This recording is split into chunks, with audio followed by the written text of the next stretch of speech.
Assalamualaikum warahmatullahi wabarakatuh. Ya, selamat pagi, semangat pagi semuanya. Ya, bersama saya di setiap Rabu pagi ya, jam 9 sampai jam 10 pagi di acara yang sudah kita tunggu-tunggu bersama, di acara Sanggar Kopi Hangat ya, bersama saya Dr. Agus Joko Susanto.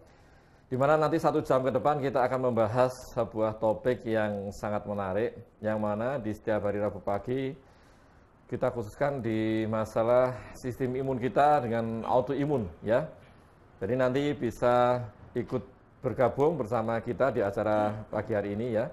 Silakan nanti diajak semuanya sobat kerabat mumpung ini stay at home ya.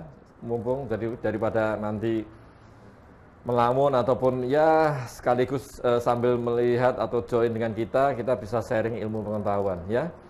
Sebelumnya kan saya sapa dulu ini dari FB maupun Instagramnya Alergi Imunologi Intersolo ya. Selamat pagi semuanya. Silakan gabung ya. Bagi penyintas autoimun silakan gabung di acara pagi hari ini, kan topiknya sangat menarik sekali. Ya, kemudian dari FB maupun Instagram maupun YouTube-nya Rumah Sakit Dr. Mardi ya, Sobat Mardi semuanya. Silakan bergabung ya. Silakan nanti ikut bergabung, bertanya, mumpung ini topiknya sangat menarik dan juga nanti kita datangkan seorang narasumber yang sangat hebat sekali. Pada pagi hari ini kita akan membahas sebuah topik yang mana sebenarnya ini juga seiring berkaitan juga dengan kondisi saat ini di Indonesia dan juga di seluruh dunia terkait masalah virus corona ya, yang mana semoga secepatnya nanti virus corona bisa hilang ya, kita semua bisa beraktivitas kembali untuk semuanya dan bisa silaturahmi kembali ya, amin. Dan ini insya Allah sih mungkin dua hari ke depan ya, insya Allah kita sudah menjalani ibadah puasa Ramadan. Saya ucapkan ya selamat menunaikan ibadah puasa Ramadan bagi yang menunaikan, dan semoga kita mendapatkan berkah Ramadan, dan mumpung ada Ramadan kita juga ikut berdoa semoga pandemi corona ini secepatnya bisa berakhir dan kita semua bisa mendapatkan keselamatan, keberkahan semuanya, amin. Ya. Dan di pagi hari ini kita membahas sebuah topik mengenai imunitas ya, imunitas yang mana kalau seperti yang mungkin seminggu 2 minggu lalu kita bahas sistem imun kita, yang mana itu terpengaruh oleh berbagai macam hal. Ya, khusus untuk pagi hari ini adalah sistem imunitas yang mana pada pasien kanker ini ya, pada pasien kanker yang mendapatkan radioterapi ya, kanker. Kan seperti kita ketahui kanker itu seperti itu sudah bisa menyebabkan kita semuanya menjadi sistem imunitas kita jadi turun, ngedrop segala macam. Tetapi ini nanti ditambah juga dengan adanya radioterapi. Ya, untuk menyikat waktu kita hadirkan seorang narasumber kita yang sangat luar biasa. Beliau juga aktif di Rumah Sakit Dr. Mardi. Silakan nanti bisa bertanya, bisa gabung dan nanti bisa datang juga ke Rumah Dr. Mardi. Ya. Tamu kita pada pagi hari ini adalah Dr. Rita. Ya, silakan dokter. Ya. Terima kasih. Ya, alhamdulillah. Oh iya. Assalamualaikum Dokter Rita, ini gimana kabarnya pagi hari ini? Alhamdulillah sehat. Iya, sehat ya. Semoga sahabat di Muardi juga semua sehat. Iya, dokter. Ini memang semoga kita berharap semuanya bisa sehat semuanya, tidak terkena ya pandemi ini dan juga ya bisa aktivitas ya. Semoga kita sepatnya pandemi ini hilang dari sini. Ya. Dokter Rita, ini sebelumnya kita sapa dulu Dokter Rita. Ini dari FB maupun Instagramnya maupun YouTube-nya Rumah Sakit Dr. Mardi ya, yang tengah ya. Ini Sobat Mardi, ini beliau ada Dokter Rita ya. Kemudian dari Alergi Imunologi Intersolo ya, FB maupun Instagramnya Alergi Imunologi Intersolo ya. Assalamualaikum warahmatullahi wabarakatuh. Iya, waalaikumsalam warahmatullahi wabarakatuh. Ya, jadi ini Dokter Rita. Nanti Dokter Rita, ini mungkin dulu pernah kita hadirkan ya Sobat Mardi sama penyintas autoimun, Dokter Rita. Tapi nggak ada salahnya dokter, ini untuk memperkenalkan diri dulu. Soalnya kan biasanya kan nggak sayang ini. Mungkin dulu pernah ada yang ingat tapi lupa. Silakan Dokter Rita. Ya, saya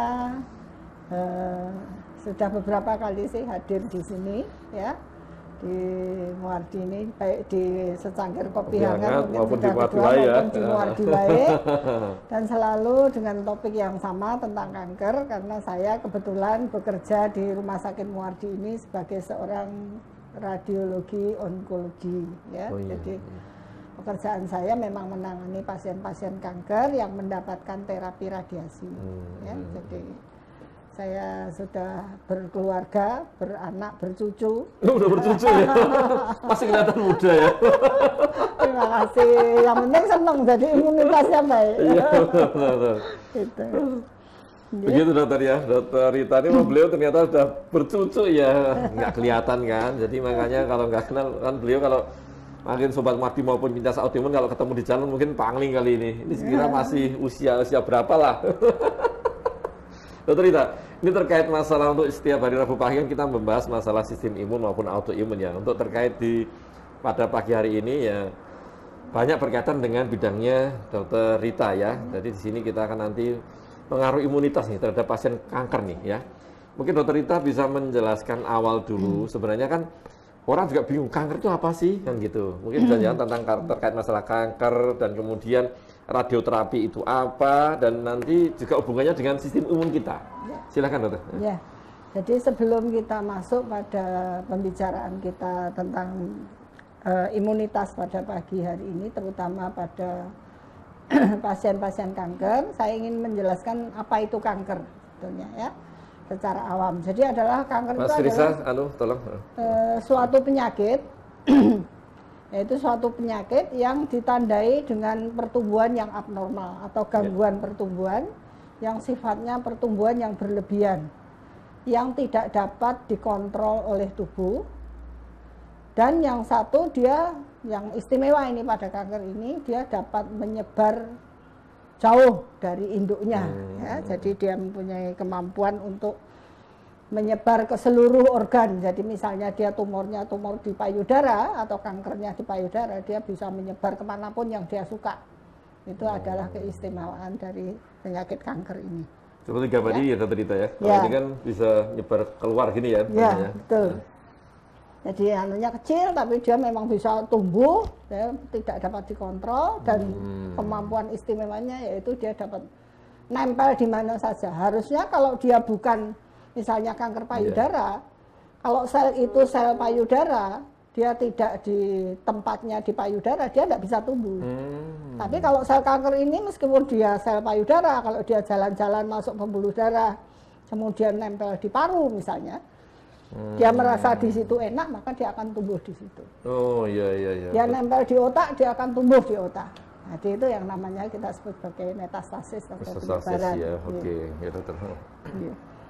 Terus mungkin yang tadi terkait masalah itu kanker apa ya, jadi sobat Mardi dan penyintas autoimun sudah jelaskan. Tadi untuk yang masalah berikutnya dokter, yang mungkin terkait masalah radioterapi mungkin, apa langsung masih kanker juga? Oh ini yang, jadi oh ya kanker ya. Kanker ini, maaf,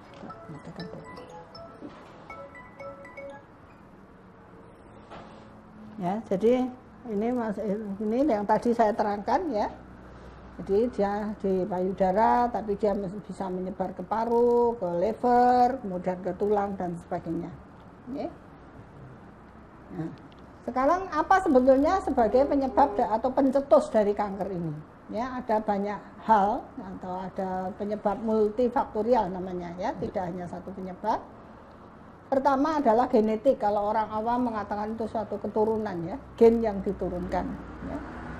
Sekitar 20-30% penyakit kanker ini diturunkan. Diturunkan ya. Familiar sebetulnya. Jadi ya.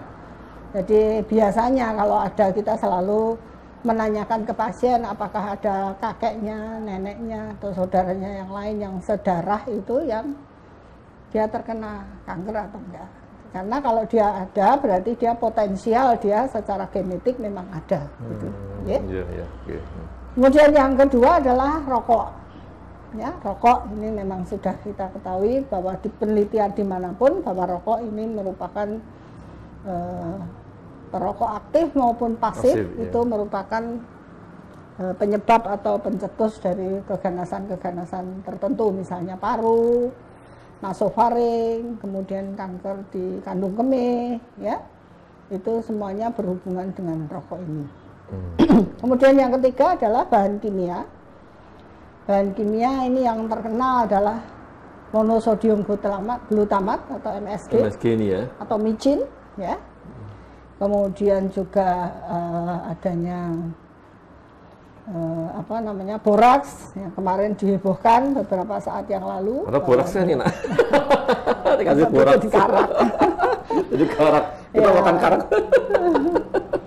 Dan kemudian adanya timbal ya, yang kemarin iya. sempat meracuni ikan ya, ikan karena ada kotoran dan lain sebagainya. Kemudian penyebab lain, penyebab fisik adalah radiasi. Radiasi itu sendiri, makanya nanti saya ingin menyampaikan masalah radiasi ini yang berhubungan dengan justru radiasi ini bisa menjadi pencetus kanker, tapi juga bisa mengobati kanker. Ya. Kemudian adanya ultraviolet yang kemarin kita COVID itu disuruh berjemur, ya hati-hati ya, karena memang dia bisa menyebabkan juga sinar UV yang tipe apa. Ya, ternyata UV ini ada tipe A, B, C dan sebagainya. Kemudian yang lain-lain adalah virus, ya, parasit dan juga kuman. Ya. Virus itu misalnya pada kanker serviks, ya, itu dari yang kita terkenal sebagai human papilloma virus. Kemudian HPV, ya. Kemudian untuk nasofaring yang sudah bisa diisolasi itu adalah Epstein-Barr virus. Ya, itu yang terkenal. Kemudian kuman-kuman yang lain dan juga parasit ya. Parasit itu apa ya? Seperti kalau di misalnya contohnya yang ada ya cacing gitu ya. Tapi cacing ini kan ada Schistosomiasis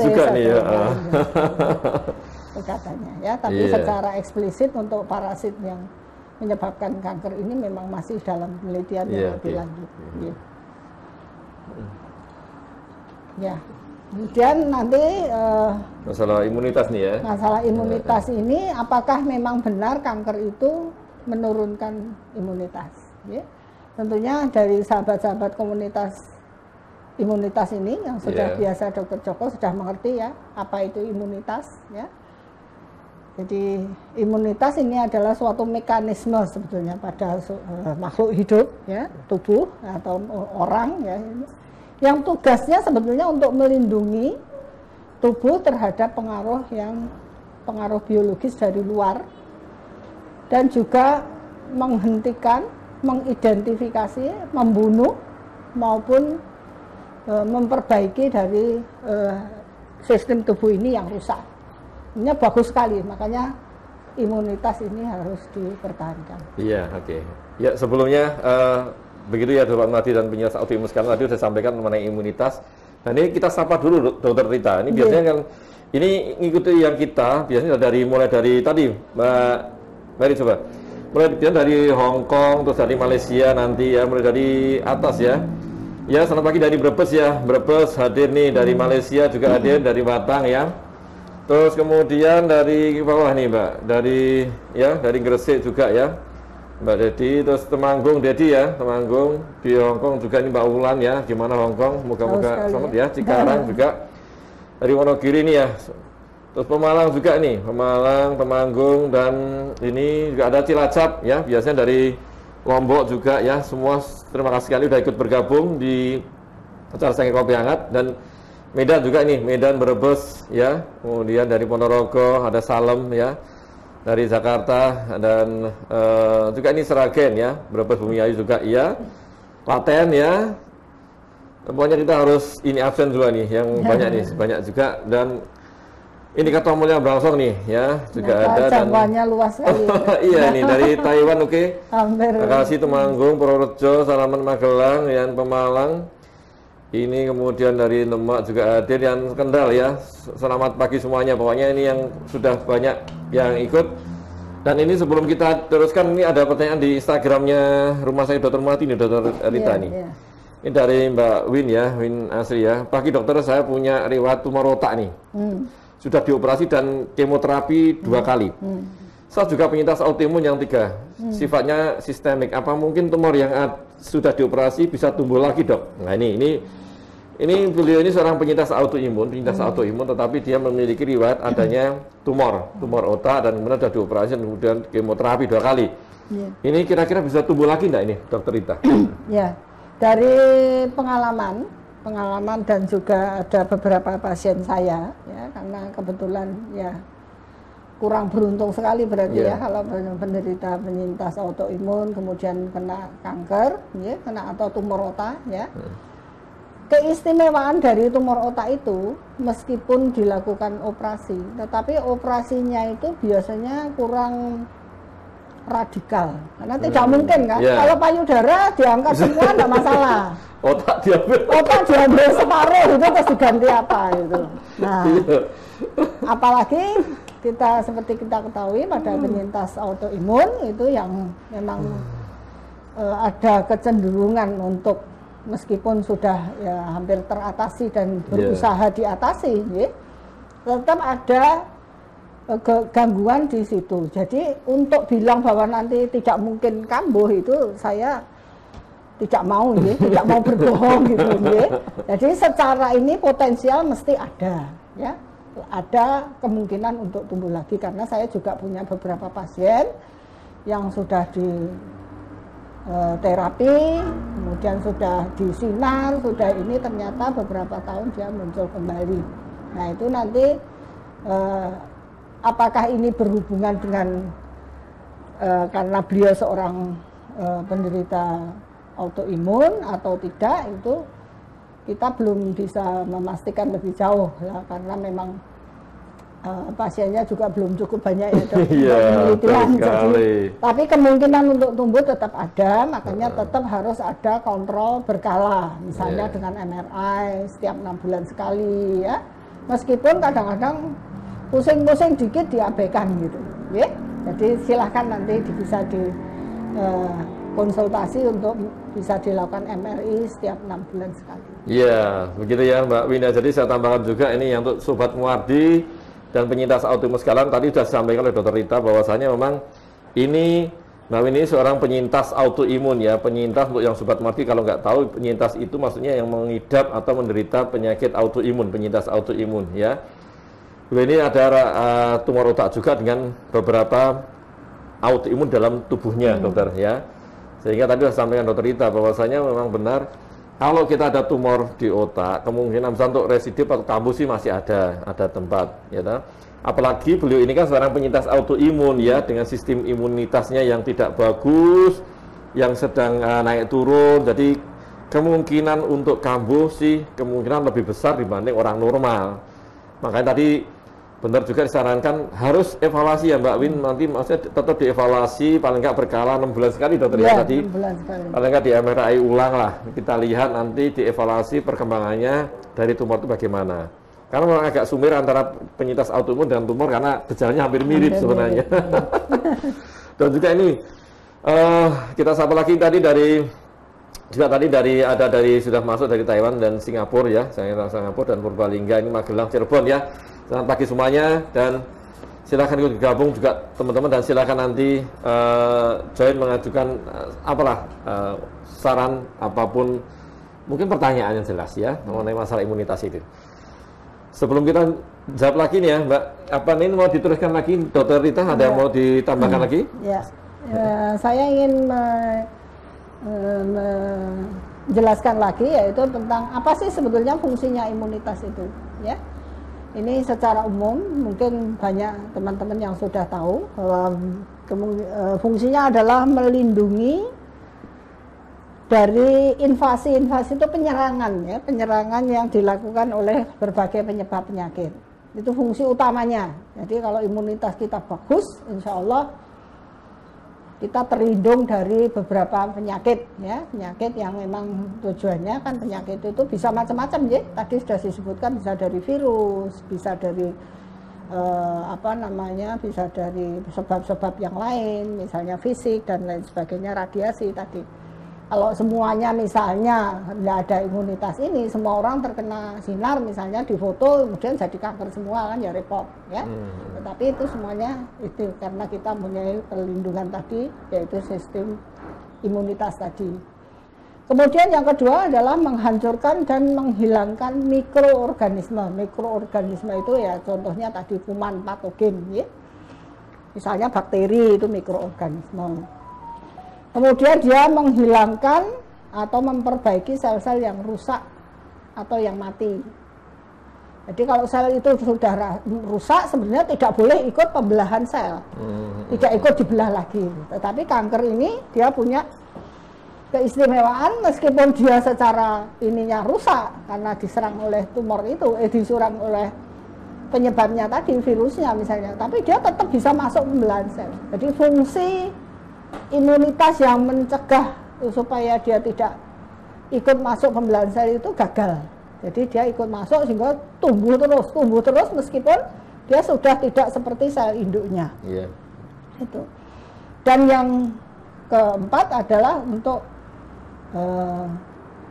mengobati dan menghilangkan sel yang abnormal tadi kan. Sel kanker tadi adalah pertumbuhan yang abnormal, sel yang abnormal. Nah, ini imunitas ini mempunyai peranan nanti di situ. Sel kanker itu tadi. Yeah. Jadi begitu ya, Sobat Mati. Dan ini juga nih ada Hari Tinu. Katanya ini Karanganyar belum diabsennya nih, saya absen di Karanganyar ya. Karanganyar saya absen, terus kemudian tadi di atasnya dari Kebumen ya. Positif 9 nih, ada yang COVID positif 9 di Kebumen nih.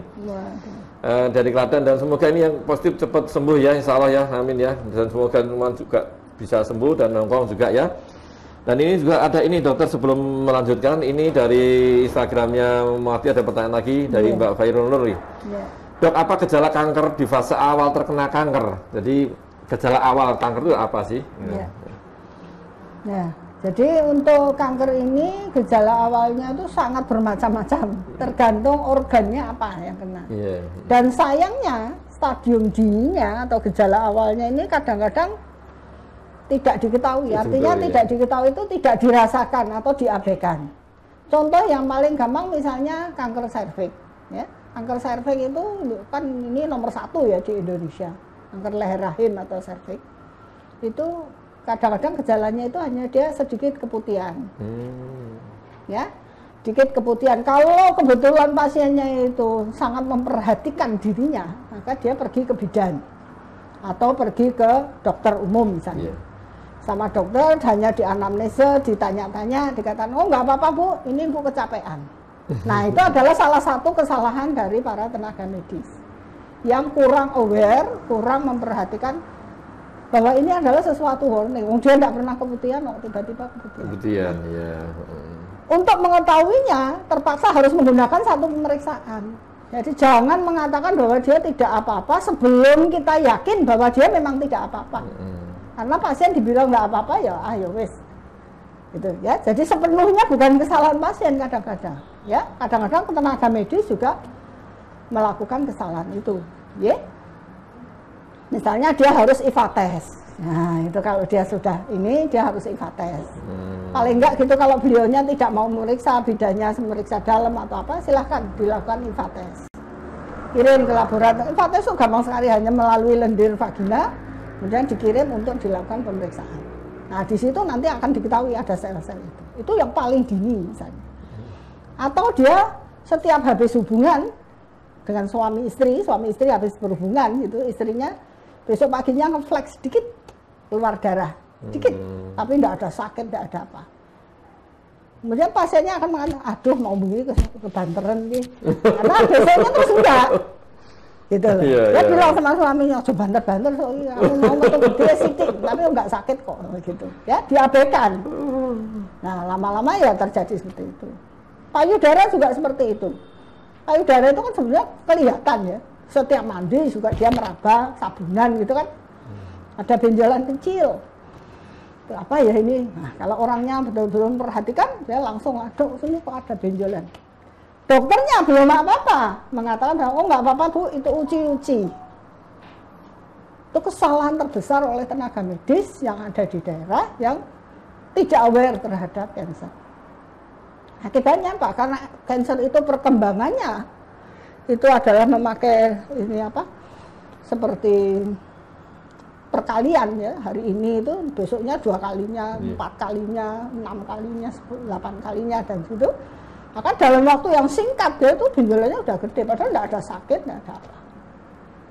Nah, harusnya dari awal begitu dia ada benjolan, dokter atau tenaga medis itu langsung yang paling gampang itu apa? USG. USG, iya. Dengan USG itu kita bisa mengetahui benjolan ini apa. Kalau itu memang mengarah ke zina, ya sudah, nggak apa-apa. Tapi kalau itu benjolan itu dengan USG, kita bisa mengetahui bahwa itu mengarah ke zina atau Karena hanya dengan USG, dan USG itu tidak sakit, tidak ini, gampang sekali ya. Setiap rumah sakit, setiap puskesmas yang besar punya. Jadi tidak harus ke rumah sakit besar. Ya. Dan dokter umum, bidan saja boleh minta untuk dilakukan USG. Yeah. Jadi itu, ya. Lah, kanker darah juga gitu, ya dok. Ini itu kadang-kadang anaknya cuma sering demam dikit-dikit gitu. Demam, sama lemas, ibunya lemas gitu diabaikan gitu. Lama-lama setelah berat jadi itu. Jadi bermacam variasi mbak. Jadi sangat bervariasi gejala dini. Dan sayangnya itu tidak spesifik tadi. Iya betul. Jadi sekali. selalu di sini itu datang dengan kondisi yang sudah lanjut. Jadi gitu ya Mbak Fairul ya. Jadi untuk yang sobat mati sekalian, bahwa saya tadi sudah sampaikan, memang gejala khas yang untuk awal memang agak sulit sekali ya. Pokoknya gini aja kesimpulannya, kalau merasa ada sesuatu yang tidak normal dibanding biasanya biasanya nggak pernah gini kok, sekarang gini lah, itu hati-hati aja. Sebaiknya secepatnya kontrol ya, nanti biar dievaluasi. Karena benjolan kalau yang tidak semestinya ada dan tidak semestinya kita dapatkan kok tahu-tahu ada lah, itu kita harus hati-hati. Itu aja dulu, karena memang kalau fase awal sulit sekali ada ketuhan ya. Kalau datang biasanya udah fase lanjut ini, udah fase lanjut nih ya. Gitu ya. Untuk yang dari mana lagi nih, ini yang Instagram dulu apa dari ya FB ya, nanti dari Instagram dulu nih, PD Journey dari PD ya. Pagi dokter, saya mau tanya, ibu saya penderita CA cervix ini, sudah pernah kemoterapi 6 kali. Saat ini sedang menjalani radioterapi dan mengalami sakit di punggung. Apakah efek radioterapi dokter? Nah ini dokter, ini untuk yang sobat Mardi juga ini ya. Untuk yang punya autoimun ini, ibunya ini penderita CA cervix, kemudian sudah di kemoterapi 6 kali. Saat ini dengan radioterapi, terus sakit punggung. Apakah efek dari radioterapi dokter? Iya. Untuk sakit punggung pada pasien kanker ini kita harus sangat berhati-hati ya, terutama untuk kanker serviks ini ada beberapa hal, yaitu yang paling buruk dulu yang saya sampaikan ya, sakit punggung itu bisa diakibatkan, yang paling buruk itu adalah penyebaran dari kanker serviksnya pada apa? Tulang belakang, dan itu memang sering terjadi. Penyebaran pada tulang belakang itu gejala yang utama adalah sakit pada punggung. Tergantung punggung mana yang kena, ya. Bisa dari atas, bisa dari bawah, bisa dari tengah, itu bisa. Nah, ciri-cirinya adalah dia sakit punggungnya menyangat gitu, terutama makin memberat pada malam hari dan tidak berkurang atau sedikit sekali berkurang dengan obat-obat. Karena nanti terapinya salah satu, kalau dia penyebarannya ke tulang, penyebarannya ke tulang adalah salah satu terapinya nanti adalah radiasi dok. Untuk mengurangi pain atau sakitnya. Itu terburuknya. Yang kedua, penyebab lainnya adalah kelainan pada ginjal. Kita tahu bahwa serviks itu letaknya secara anatomi di kedokteran itu dia berhimpitan dengan kandung kencing, berhimpitan dengan dubur letaknya. Nah, pada kanker serviks yang stadiumnya sudah lanjut, kadang-kadang perkembangan tumornya itu lebih cepat daripada terapinya yang sedang dijalani, sehingga dia menekan atau menyumbat saluran kencing yang akan masuk ke kandung kencing, sehingga terjadi pembengkakan pada ginjal. Nah, ini harus diketahui bahwa karena kalau itu dilakukan, gejalanya adalah nyeri di daerah pinggang, sama. Jadi pembengkakan daerah di ginjal itu adalah pembengkakan.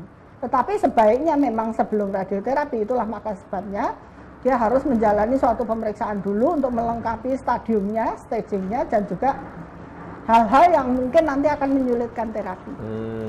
Jadi kalau memang dari awal sudah ada pembengkakan dari ginjal, sebaiknya dipasang selang yang dari ginjal ke bawah supaya mengurangi tadi pembengkakan tadi, karena radioterapinya akan berjalan lambat. Ya, untuk kanker serviks itu ada 25 kali sinar luar, kemudian nanti sinar dalam, ya, atau sinar luar lagi kalau memang responnya kurang begitu bagus. Jadi kadang-kadang pertumbuhan tumornya itu lebih cepat daripada terapinya gitu.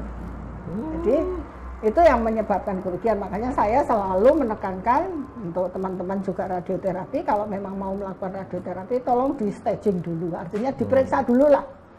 Ya ronsennya bagaimana. Karena sifatnya radioterapi itu adalah lokal.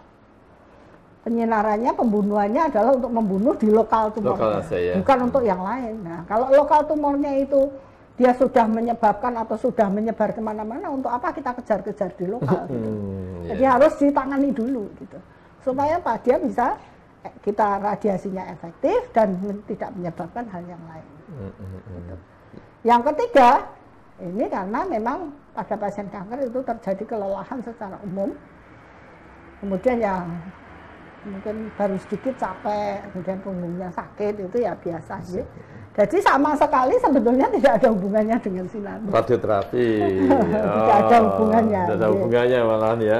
Malah efek dari komplikasi atau penyebaran dari kankernya tadi, gitu dokter. Penyebaran kankernya. Iya. Itu ya si tadi Mbak Eri Hanawati ya. Bukan tadi.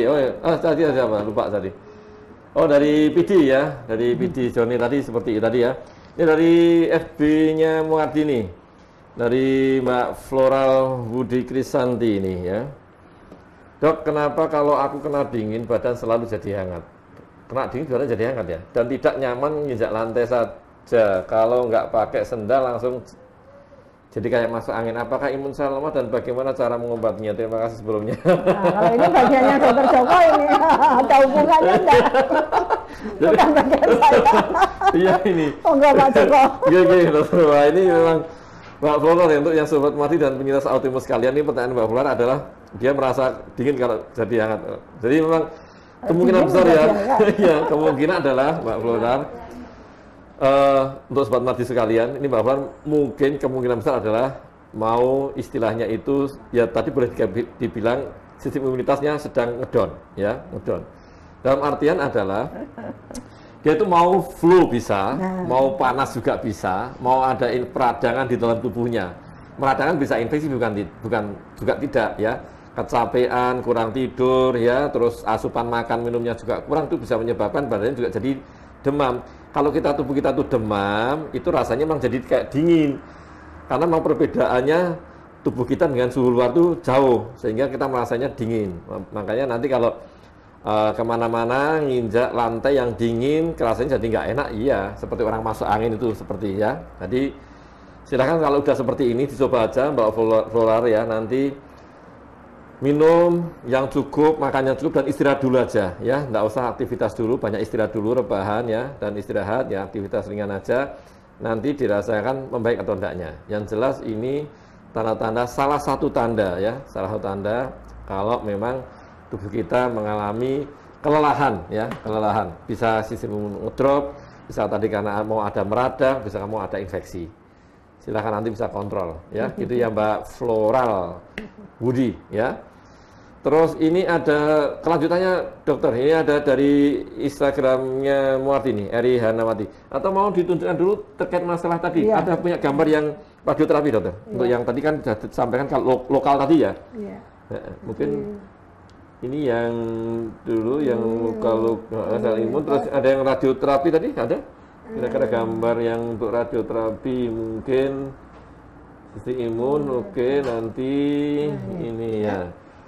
Jadi kanker kalau radioterapinya saya kebetulan tidak mengetengahkan di sini. Jadi yang jelas pada kanker maupun radioterapi atau sistem imun ini sangat kuat erat hubungannya. Kita tadi sudah tahu bahwa salah satu penyebab kankernya tadi adalah dia bisa virus, bisa ada gangguan pertumbuhan, bisa dan macam-macam ya, bisa kerusakan yang semuanya itu akan menimbulkan kerusakan dari sel itu sendiri. Ya, sel yang normal menjadi rusak.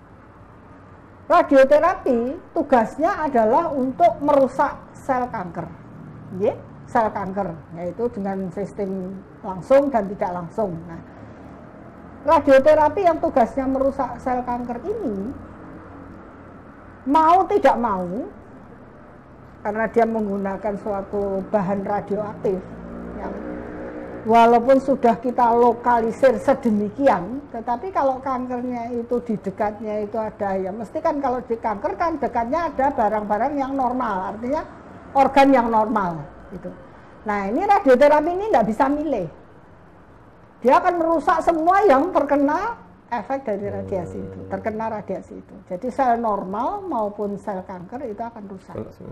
Nah, dengan adanya kerusakan sel normal maupun sel kanker itu tentunya akan menimbulkan suatu reaksi. Tadi dikatakan bahwa sistem imun itu tugasnya adalah membantu untuk menghilangkan sel yang mati, sel yang rusak, memperbaiki, gitu.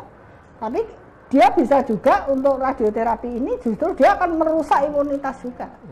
Karena dia termasuk suatu benda asing. Tadi kan kita sebutkan bahwa radiasi salah satunya adalah dia akan merusak sistem kekebalan tubuh. Jadi ini ada dua sisi mata pisau. Jadi saya katakan tadi di awal bahwa radioterapi itu dia bisa merusak bagian dari kanker maupun sel normal yang terkena, tetapi dia juga bisa membunuh atau mengeradikasi sel kankernya tersebut. Nah ini tinggal kita harus milih apakah efek radioterapinya itu lebih banyak dibandingkan kerusakannya atau kerusakannya yang lebih banyak. Makanya saya tadi bilang kalau dia sudah kemana-mana kankernya, kemudian dia dikehendaki radioterapi di daerah yang primer dari tumornya itu sudah tidak ada gejala misalnya, sebaiknya tidak dikerjakan kalau menurut saya. Pilih saja obat yang bisa sistemik, misalnya kemoterapi. Kecuali kalau pada lokal primernya itu ada suatu gejala, misalnya ada koreng yang berbau busuk, misalnya yang berdarah-darah. Nah itu kita hantam dengan radioterapi karena tujuan kita adalah untuk menghentikan tadi. Menghentikan perdarahannya ataupun mengeradikasi supaya dia tidak berbau busuk tadi, mengeringkan lukanya tadi. Atau dia menyebar ke otak. Kita tidak tahu bahwa otak itu adalah suatu pusat kehidupan. Walaupun itu kanker paru yang notabene itu sudah tidak mungkin disembuhkan misalnya, tapi karena dia menyebar ke otak, maka itu adalah suatu emergensi. Karena kalau enggak nanti otak dikenai kanker ya, kita bisa bayangkan pasiennya kejang-kejang, pasiennya tidak sadar dan lain sebagainya. Maka radioterapi satu-satunya adalah bisa membersihkan secara cepat. Walaupun tujuan kita memang bukan untuk menyembuhkan, tapi bisa menekan, mengurangi gejala karena kita membunuh sel kanker tersebut. Oh iya.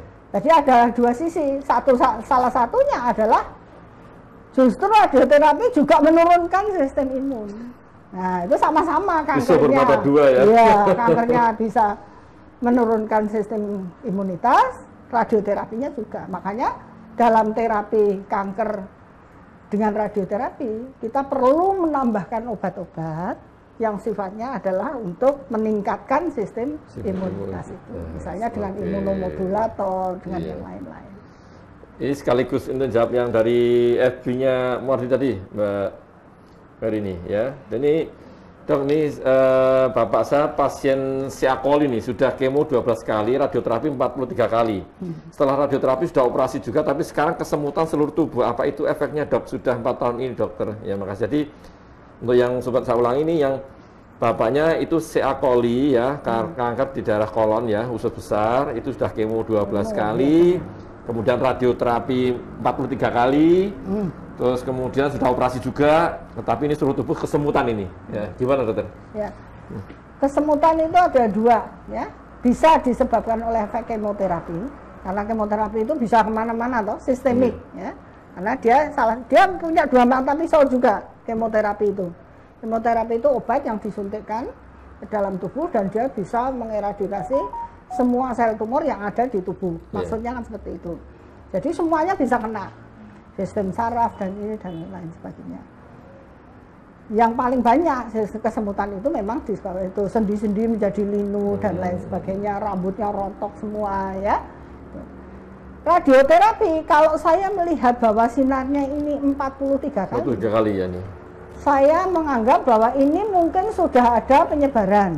Nah, salah satunya penyebaran dari kanker kolon ini adalah ke tulang belakang tadi. Kalau tulang belakang itu terkena radiasi yang melebihi dosis tertentu, salah satu efek sampingnya adalah kesemutan. Geringgingan kalau orang Jawa bilang ya. Semutan geringgingan itu. Dan geringgingan ini sulit sekali disembuhkan. Kalau itu akibat dari radioterapi yang mengenai tulang belakang. Makanya kita harus betul-betul hati-hati untuk radiasi tulang belakang. Enggak. Kalau untuk kolonnya biasanya paling cuma sampai 33 atau 30 kali ya. Dan itu yang kena hanya di daerah kolonnya saja, artinya daerah perut, biasanya efeknya diare dan lain sebagainya itu. Tapi kalau itu mengenai itu dia ada penyebaran tulang belakang, memang berarti kita mengkhususkan radiasinya itu untuk tulang belakang. Tulang belakang aja. Biasanya sekitar 10 kali sampai 15 kali. 53 kali. Itu sampai 43 kali, saya curiga ini ada bagian lain yang disinar juga gitu. Ini juga ini hubungan dengan dari Mbak Rum nih, Dokter Rita ini dari Instagram Muardi nih. Dok, saya mau tanya ini, kakak saya kena CA nasofaring ini, sudah melakukan sinar 33 kali. Nah, kemo 4 kali ini, sudah dilakukan 4 tahun yang lalu, tapi sampai sekarang kelenjar ludahnya belum normal, Dok. Jadi makan perlu sesuatu yang berkuah nih. Gimana? Mungkin ada tanggapan. Itu salah satu efek kanker nasofaring yang diradiasi dengan teknik yang 2 dimensi. Jadi semua kelenjar liurnya kena sehingga dia menjadi mati. Seperti tadi saya bilang, setiap terapi kanker mesti ada efek sampingnya. Nah, zaman dahulu sebelum kita punya radiasi atau pesawat radioterapi yang dengan sistem 3 dimensi, itu kita pakai 2 dimensi karena memang tidak ada yang punya baru di Jakarta mungkin waktu itu ya, beberapa tahun. Muardi aja sampai sekarang belum punya belum punya. Jadi yang punya kita ini adalah 2 dimensi. Akibatnya apa? Karena bisanya cuma kanan, kiri, depan, belakang, maka semua organ di sekitar nasofaring itu menjadi kena. Nah itu kalau ini diradiasi maka dia menjadi ring ludahnya, jadi namanya serostomia. Itu yang memang paling ditakuti pada radiasi kepala leher yang terutama nasofaring itu yang memang dibutuhkan dosis yang tinggi, tetapi kita tidak bisa membatasi karena kita punyanya sinar dengan 2 dimensi itu. Makanya sekarang untuk pasien-pasien CA nasofaring yang berobat ke rumah sakit Dr. Muardi, terutama CA nasofaring, CA sinonasal, kemudian kelenjar ludah di sini, maka saya sarankan untuk radiasi dengan 3 dimensi. Ya, tapi Muardi belum ada ya, Muardi belum ada. Ya? Insya Allah nanti baru tahun 2021 kayaknya. 2021, nanti kalau nggak ada lockdown corona nih. Sudah, ya ini karena semua pesawatnya itu dari luar negeri, jadi kita ini kita ikut terkena imbasnya. Satu pesawat kita juga sudah down, sudah kita tutup karena memang sumbernya sudah tidak bisa dipakai lagi, jadi tinggal dengan 1 pesawat. Tapi tetangga kita ada 3 dimensi, jadi nanti bisa dirujuk ke sana. Oke. Jadi sekali ke sini, dokter ini memang berkaitan semua dengan karena memang bahas masalah hari ini kan masalah kanker ini, kanker juga nih. Di Mbak Maya Mawarni. Assalamualaikum warahmatullahi wabarakatuh. Ya, waalaikumsalam warahmatullahi wabarakatuh. Ya, mau tanya dokter, bapak saya umur 80 tahun ya. Kondisi masih sehat, alhamdulillah. Tapi beliau ada keluhan di saluran kencing. Dulu pernah ada batu, buli-buli dan sudah operasi 2 kali. Pertanyaannya adalah, sekarang jika buat gerak agak berat dikit, kencingnya berwarna merah dan nyeri sakit, bagaimana solusinya ini? Terima kasih nih. Mungkin dokter Rita mau memberikan tanggapan dulu. Kalau tahun ini ya. Saya anjurkan karena memang beliau sudah pernah di batu juga ya. Kita tahu salah satu penyebab kanker tadi adalah iritasi ya. Iritasi itu apa ya, gesekan yang terus menerus. Dulu beliau pernah kena kencing batu ya. Kencing batu itu bisa menjadi predisposisi untuk kanker di kandung kencing karena dia gesekan pada mukosa ya, walaupun sekarang sudah diambil.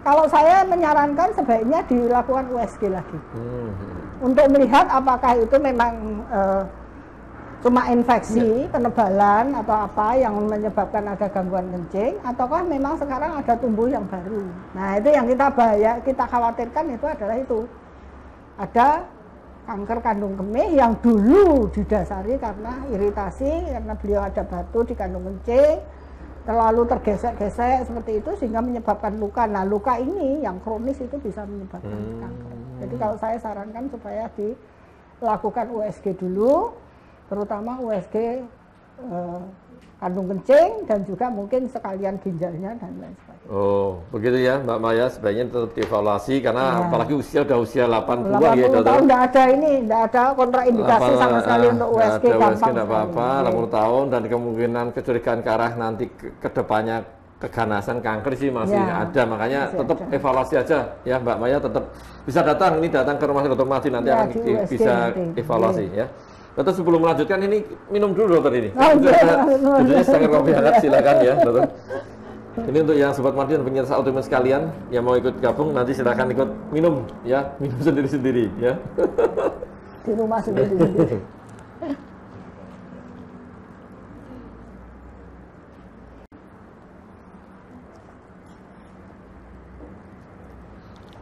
Ada tambahan lagi nih yang ini dokter yang tadi yang tambahan ini, dok, jadi yang kelenjar ludahnya kering tadi, ini gimana solusinya biar normal kembali?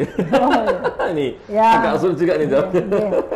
Kalau itu sifatnya sudah lama ya, memang tidak bisa diapa-apakan ya. Salah satu solusinya itu tadi kalau makan harus dengan yang berkuah. Ya, yang penting itu tidak kambuh lagi ininya. Oke. Karena memang sampai saat ini belum ada obat-obat pengganti saliva. Saliva itu kelenjar ludah, belum ada. Ada sih dulu pernah dicoba disemprot gitu ya. Harganya mahal tapi juga tidak efektif. Ya paling ya itu dengan makanan berkuah yang lebih halus gitu. Ada lagi efek yang sangat tidak mengenakan yaitu di gigi. Giginya itu jadi linu-linu karena dia ada karies yang kecil-kecil yang bisa diapa-apakan. Itu salah satu ininya efek dari kanker nasofaring memang. Pada saat terapinya dia berat karena ada nyeri telan dan lain sebagainya, setelah terapi dia tetap berat juga berat juga. Iya memang ya bismillah tetap apapun tadi sarannya. Moga-moga nanti tumornya mereda dan nanti ya sementara dengan yang berkuah dulu aja gitu ya. Ini juga dari Nadia Ramdhani nih. Assalamualaikum warahmatullahi wabarakatuh ya dok. Apa sih efek samping dari radiasi? Tanggal 1 nenek saya mau mulai di sinar selama 30 kali. Oh berarti belum mulai sinar nih. Mungkin dengan CA apa nih belum ada. Belum ada ya ini Mbak Nadia ini neneknya kanker apa nih ya. Dan jelas ini dokter ini kan tadi ditanya tentang efek samping radiasi ini. Mungkin bisa diulang lagi mungkin dari ini. Jadi kanker efek samping ini sebelumnya nih dokter Sugi Nana dari Sugi Permadani. Dokter Rita Budianti sangat baik dalam menjelaskan dan memberikan solusi secara detail. Alhamdulillah. Pada mereka yang sedang merasa atau dalam keadaan sakit sehat selalu dokter nih ya. Ini ada doakan yang baik ini. Terima kasih ya. Tadi terkait masalah ini efek samping. Jadi efek sampingnya itu kita bagi dua. Jadi pada efek samping akut yang sifatnya segera pada saat diradiasi sampai 3 bulan. Yang berikutnya adalah efek samping yang lambat, yang kronik. Ya. Kronik itu terjadi setelah 3 bulan. Ya. Bisa macam-macam ya. Jadi kalau pada sistem saraf, ya sistem saraf misalnya radiasi otak, radiasi tulang belakang, radiasi ini yang mengenai sistem saraf itu bisa menimbulkan gangguan yang kalau akut itu bisa, kalau otak itu bisa menyebabkan dia karena di radiasi yang akut itu dia bisa bengkak otaknya. Jadi radiasi ini menimbulkan efek peradangan pada saat dia diberikan. Itu sebabnya kenapa dia bisa menghentikan perdarahan. Oh iya. Karena kalau dia bengkak, maka pembuluh darahnya menjadi menyempit. Sehingga perdarahannya berhenti. Gitu. Tapi kalau nanti sudah lama, di mana tumornya itu rontok, malah bisa menimbulkan perdarahan. Jadi itu ya. Jadi tidak perlu takut. Kadang-kadang saya disinar 10 kali, kok malah sekarang perdarahan lagi dong. Nah, saya selalu menjawabnya, lah apa mau utuh terus? Kan ya. Tujuannya kan untuk merontokkan tumor. Lah kalau tidak dikeluarkan itu nanti dikeluarkan lewat mana? Saya juga bilang gitu. Kalau dia memang kanker serviks ya dikeluarkannya lewat apa? Bisa bentuk darah, bisa bentuk nanah, bisa ini dan sebagainya. Terus kalau dia mengenai sistem saluran cerna, dia bisa menimbulkan diare. Atau malah tidak bisa berak misalnya, obstipasi, atau juga bisa menimbulkan seperti kejang usus ya, kram usus. Kram usus itu itu menimbulkan dia rasanya pengen berak tapi tidak bisa, yang keluar itu sedikit-sedikit. Namanya tenismus kalau di kedokteran. Tuh. Bisa menyebabkan mual. Mual. Kemudian yang mengenai saluran cerna atas tadi bisa menyebabkan nyeri telan. Kemudian tenggorok rasanya kering. sariawan. Kalau dia mengenai mukosa atau lapisan dalam dari rongga mulut. Kalau itu memang target kita adalah di rongga mulut, misalnya untuk kanker lidah, kanker nasofaring, kanker ini dan sebagainya. Kemudian nyeri pasti, efek samping yang akut, itu bagian-bagian yang akut. Nah, sedangkan yang lambat, salah satunya tadi yang dikatakan oleh siapa tadi, penanya yang dia kering, merasa kering terus. Sehingga untuk menelan susah, karena ludah ini tujuannya adalah bukan untuk apa-apa, tapi untuk fungsi menelan. Sehingga dia tidak bisa menelan kalau dia tidak memakai kuah, ya. Itu namanya serostomia, itu yang memang paling menakutkan. Kemudian kulitnya menjadi kering, menjadi keriput, ya, seperti kalau kita sudah tua, gitu, karena elastisitas dari kulit ini akan berkurang. Kalau radiasinya dengan pesawat kobalt, itu bisa menyebarkan hiperpigmentasi hitam kulitnya, kadang-kadang lecet, atau itu tadi menjadi kaku, lehernya menjadi ototnya menjadi kaku seperti papan. Ya, tidak bisa. Jadi kalau mau nengok, badannya harus ikut gini, itu tidak bisa nengok. Itu adalah efek samping yang lambat. Oke. Kalau mengenai saluran cerna di daerah dubur, terutama untuk kanker serviks atau kanker rektum atau kanker dubur, itu dia menjadi radang kronis pada daerah dubur atau anus, sehingga dia kalau setiap mau berak mesti nyeri. Nah, itu yang berusaha kita hindari, karena seolah-olah kita mengalihkan dari penyakit yang satu ke penyakit yang lain. Itu kan kasihan sekali. Jadi selalu kita harus, kalau saya bilang apa ya, orang Jawa juweh. Supaya apa? Supaya nanti yang kita takuti itu efek paling lambatnya itu. Supaya itu tidak terjadi. Tadi juga ada yang tanya ini, dokter dari FB tadi, Mbak Mary, yang tadi masalah dia kan mau radioterapi, tapi dengan masa era COVID ini bagaimana nih? Dengan COVID ini dia takut untuk datang ke sini nih tadi, ya itu gimana? Itu kemungkinan untuk kena COVID bagaimana ini? Tadi ada pertanyaan seperti tadi ya. Tentunya kalau memang di era COVID ini kita ya tidak bisa memaksakan tergantung ini. Tapi sebetulnya yang penting bahwa tetap isolasi itu harus. Jadi kalau datang sesuaikan dengan jam sinar. Ya, sesuaikan dengan jam sinar yang sudah ditentukan. Misalnya jam 8:30 ya, kalau dia ini ya daftarnya dia mepet, ya. Atau disuruh mendaftarkan orang lain dulu, kemudian datang persis ya itu. Dan selalu menggunakan masker, selalu cuci tangan, menjaga jarak sama. Karena kalau kita tunda penyinarannya, nanti kita nggak kena COVID tapi ininya makin berat, ya sama aja. Makanya satu-satunya pelayanan yang kita tidak memberikan penundaan itu adalah di pelayanan radioterapi, ya, karena memang harus seperti itu. Padahal kita tahu juga bahwa pasien kanker itu semuanya menurunkan imunitas. Penyakit COVID ini salah satunya juga diserang pada orang-orang yang dengan gangguan imunitas juga, atau ada penyakit-penyakit lain yang itu, ya, yang mendasari gitu. Ya tentunya kita harus hati-hati, ya, tetap yang nganter jangan ganti-ganti misalnya. Kita selalu curiga kalau yang nganter anaknya datang dari Jakarta misalnya. Wah, ini kita sudah curiga karena kita anggap bahwa dia kontak dengan orang dari luar gitu. Jadi tolong kalau ada ya nganter itu ya jangan ganti-ganti. Jadi dia sudah tahu. Ya, tahu perkembangan juga dokter ya setiap nanti malah nggak tahu juga. Dan nanti benar ya untuk yang sobat Muardi dan penyintas autoimun sekalian, ini kan era seperti ini ya.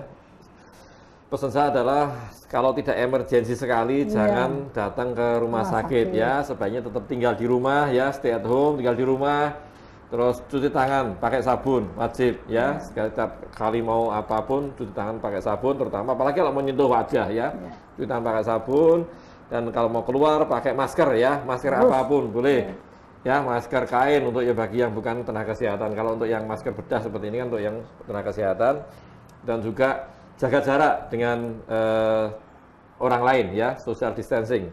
Itu tetap apapun harus kita lakukan biar corona ini cepat hilang ya, cepat hilang, terus kita bisa beraktivitas kembali, kehidupan jadi lancar semuanya, ekonomi juga jadi lancar. Tadi ada juga yang menanyakan tentang masalah ekonomi juga.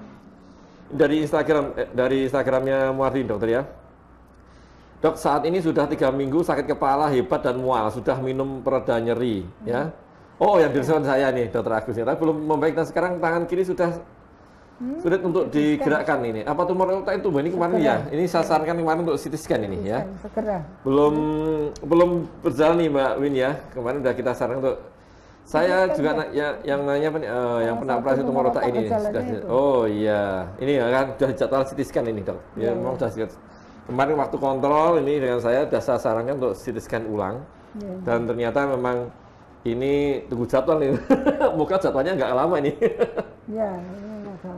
Ya, nanti itu masih malah kama itu. Iya. Kadang-kadang nunggu jadwal CT scan ini juga lama sekali ini, belum nunggu jadwal mungkin bisa hampir 1 bulan nanti. Karena memang kita ngurangi juga nih ya pelayanan ya. Seharusnya untuk COVID ini itu juga lebih canggih sebenarnya dengan CT scan diagnosanya. Iya, betul. Kita ada keterbatasan alat. Jadi kalau yang enggak betul kita curigai betul ya enggak kita lakukan CT scan karena nanti pembersihan alat dan lain sebagainya itu juga luar biasa sulit sekali di tempat kita. Jadi memang dilematis ini dokter ya. Jadi apapun tetap kita memang salah CT scan memang untuk dada, CT dada kan salah satu untuk penumpang. Atau di swasta itu bisa dong, bisa cari rujukan di swasta yang pasiennya lebih sedikit. Misalnya dikasih ibu kan punya CT scan, di Hermina punya CT scan, jadi minta ke sana ke dokter saraf untuk segera dilakukan CT scan. Kalau di sana antrenya enggak banyak mungkin lebih cepat. Lebih cepat jadwalnya ya dokter ya. Jadi seperti itu ya. Nanti Mbak Win bisa tapi coba tanyakan ke sini jadwalnya kapan, saya juga enggak begitu tahu. Jadi nanti tetap apapun silahkan tanya ya radiologi nanti. Dan yang ini dari Evi tadi Mbak, Evi juga tadi masalah ini dokter, tadi kan juga masalah radioterapi. Sebenarnya kan ada juga yang ngomong kok radioterapi saya kok sinar saya bisa lama ya. Itu yang membedakan apa dokter? Kan mungkin masyarakat bertanya juga di masalah kok dia di radioterapi misalnya 18 kali, ada yang 35 kali. Namun ini apa yang membedakan? Yang membedakan biasanya pertama adalah tujuannya. Tujuannya ya, oke. Tujuan terapinya itu untuk apa? Apakah paliatif? Paliatif itu hanya untuk bukan untuk menyembuhkan, tapi hanya untuk mencegah gejala yang lebih buruk gitu. Misalnya tadi ada tumor penyebaran di otak. Bukan tumor otak ya. Kalau tumor otak masih 30 kali, ya, tapi penyebaran di otak. Itu kita memang hanya maksimal 20 kali. Karena kita meradiasi seluruh otak. Kalau ada penyebaran ke otak, berarti seluruh otak itu potensial terkena kanker. Jadi kita sinar. Tulang belakang kita hanya 10 kali. Jadi tergantung tujuannya apa, tujuan itu. Kemudian yang kedua, dosisnya. Kalau dosisnya gede, kita berikan itu berarti dia perkalinya kecil.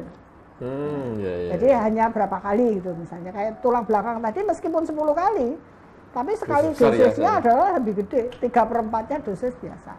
Ya satu setengahnya dosis biasa. Jadi tergantung tujuannya seperti itu. Tergantung tujuannya. Jadi itu tadi ya untuk sobat Mardisa semuanya. Ini memang ada banyak sekali tujuan dari radioterapi dan manfaat, sebenarnya banyak bermanfaat. Sebenarnya kalau ditanya dokter, dok sebenarnya itu manfaat sama kerugiannya lebih banyak mana sih dengan di radioterapi? Kan orang kadang-kadang mikir seperti itu. Banyak ya masyarakat awam maupun pasien-pasien kita itu ditanya, dok saya nggak mau di radioterapi di sinar karena katanya kalau di sinar itu malah rusak. Terus tadi sudah disampaikan dokter Rita jadi macam-macam gitu. Sebenarnya manfaat sama kerugiannya banyak mana nih dokter? Kalau itu digunakan dengan betul dan baik, manfaatnya pasti jauh lebih banyak. Ya kalau enggak ada unit radioterapi. Enggak ada yang sekolah payah-payah menjadi itu dengan ya seperti waktu ya penyakit timun lebih banyak lebih banyak manfaatnya. Kalau itu lebih jelek, lebih sedikit manfaatnya daripada mudaratnya, pasti kita tidak ambil untuk terapi. Ya. Kemudian yang kedua, banyak kanker-kanker yang memang terapinya utama itu adalah radioterapi. Karena dia tidak bisa operasi, ya. Atau dia memang stadiumnya sudah lanjut, tidak bisa apa-apa. Lah dengan kemo saja, mungkin dia tidak sampai ke situ karena kemo itu kan disebar seluruh tubuh. Sehingga untuk mengecilkan primer tumornya yang sudah sedemikian gede misalnya dan menimbulkan penekanan kemana-mana itu nggak cepat gitu. Tapi kalau disinar dia itu cepat baik karena dia lokal di situ gitu. Jadi pasti banyak manfaatnya, nggak usah takut. Jadi banyak manfaatnya yang bisa didapat dari radioterapi. Jadi karena kan yang berkembang ya mungkin ya namanya orang awam ya dokter ya. Kalau orang awam kan kadang sok mikirin, wah nanti kalau saya di bestra kalau dulu ya, Ya, di radioterapi atau di dan sekarang bestra alat radioterapi sudah sangat canggih sekali. sangat canggih. Sangat canggih, pasti tidak. Kalau dulu mungkin masih agak ini ya, konvensional tadi agak menakutkan ya. Sekarang udah canggih-canggih sekali. Canggih. Dan nanti kalau memang belum jelas, silakan datang ke rumah Dr. Mahdi. Nanti bisa bertemu dengan Dr. Rita. Nanti konsultasi, ya. Dan ini Dr. Rita dan Sobat Mahdi sekalian, kita memiliki komunitas grup ya, autoimun ya. Silakan bergabung di grup komunitas autoimun di nomor WhatsApp-nya ya. Silakan dicatat di 0852 8206 2239 ya. Saya ulangi di 0852 8206 2239 ya. Silakan nanti ikut join di grup komunitas autoimun, dan hasil rekaman live streaming hari ini bisa dilihat kembali di Facebook maupun YouTube-nya Rumah Sakit Dr. Mahdi. Jadi jangan kecewa yang tidak bisa ikut live dokter, karena ini kan jam kerja kan. Tapi ini kan ya work from home ya, dari rumah ya. Bisa dilihat kembali di YouTube maupun Facebook-nya Rumah Dr. Mahdi.